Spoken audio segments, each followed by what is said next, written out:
this out here is tertiary. Right where it splits is called the carina. The lung fields, this is the pleural cavity out here. Remember, if it's red and it's in the pleural area, it's going to be what? What kind? Vein or artery? Vein. Vein. Just the opposite in the pulmonary field. Good. When you look at the same thing when you look at the mannequin, it has the same kind of setup. Just make sure that when you go on PAL, these will be there, where you can study right off of these. But these are the independent ones, or the individual ones. The half head has lots and lots of answers. So, if you have,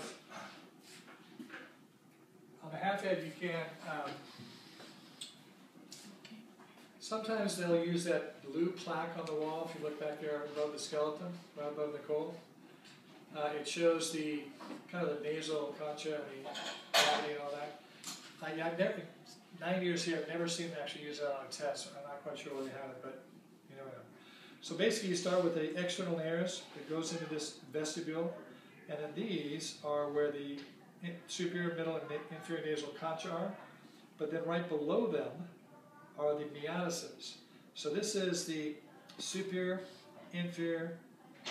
superior, middle, and inferior nasal meatus that make up the superior, middle, and inferior nasal concha. So if they're pointing here, it's a meatus. If they're pointing here, it's a concha.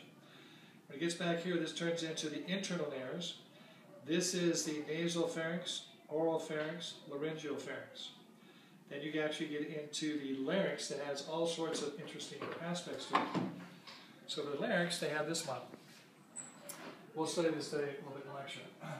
The most common thing you can remember is the thyroid cartilage, or the Adam's apple, which is no longer called Adam's apple, it's called the laryngeal prominence. But here is the thyroid cartilage. Right below it is referred to as a cricoid cartilage on the anterior. But when you turn things around, the cricoid becomes quite large. Cricoid turns into arytenoid, turns into cuneiform, turns into corniculate. So we'll talk about those in more detail. When you look right down into the center, let me open these up a little bit, maybe. There. When you open up that area, which is the voice box, you're opening up the glottis. So the glottis is open now, and let it go, it closes the glottis. The glottis is just an opening. It's like the pupil in the iris. It's just an opening.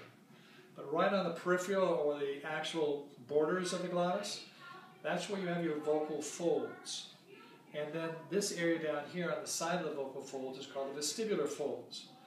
So the true vocal cords are the vocal folds. The false vocal cords are the vestibular folds. And this, of course, is a flap that comes down to protect the larynx when you swallow food or liquid. This is called the epiglottis because it's covering the glottis. Epi means on top. And then, of course, when you get into the trachea, you have the hyaline cartilaginous rings. Let's see. So here you can see the same thing. Epiglottis, this is thyroid, this is cricoid. There's a white area right here on the epiglottis, that's the vocal folds. The other area is the vestibular fold. And that right there is the esophagus. So you can have any of those will do hickeys. So now we leave the trachea. Let's go ahead. So then we go into the trachea. And by the way, the same thing is here, just smaller. So thyroid, turn around, you can see cricoid, arytenoid, laryngeal prominence, and so on. What gland is this? What's this? Thank you. It's the thyroid gland. So once you get down into the actual trachea, which is here, you'll notice that the trachea is an incomplete ring on the posterior side, because right down through here is the esophagus. So when you swallow food, the esophagus is a closed muscular tube that opens up when the bolus of food goes through, and sometimes it impinges on the trachea. So it allows the trachea not to impinge on the esophagus as foods go down so it doesn't get stuck. So the trachea with its hyaline rings come down here, and right here is called the carina. It's where it bifurcates into left and right bronchi. So primary bronchi, secondary bronchi, tertiary bronchi. So this would be primary bronchi, secondary bronchi, tertiary bronchi, and then these are your bronchioles. We'll look at the bronchioles in just a minute. So now those actually go into your lungs. And your lungs are going to sit kind of like this. Now this shows your left lung bigger than your right lung. Hold on. Yeah. Yeah, this shows your left lung bigger than your right lung. It's not. It's actually just reverse. Your right lung's a little bigger. You have 1, 2, and 3 lobes on the right lung. You have 2 lobes, superior and inferior lobe on the left lung. And you have here, which is called a cardiac notch, because the heart sits right there. You have an oblique fissure separating these. You'll have an oblique fissure and a transverse fissure that goes across here to separate those lobes.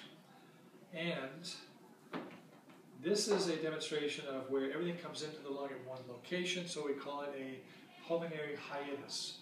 It just means a hole that everything's going in and out of. Once we get through that, and on the other side of the conduction zone, you eventually get down to the alveoli.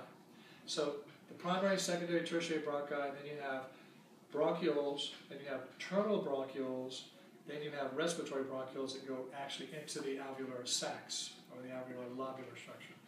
Each one of these little things is called an alveolus, which make up the alveoli, and these are goblet type structures.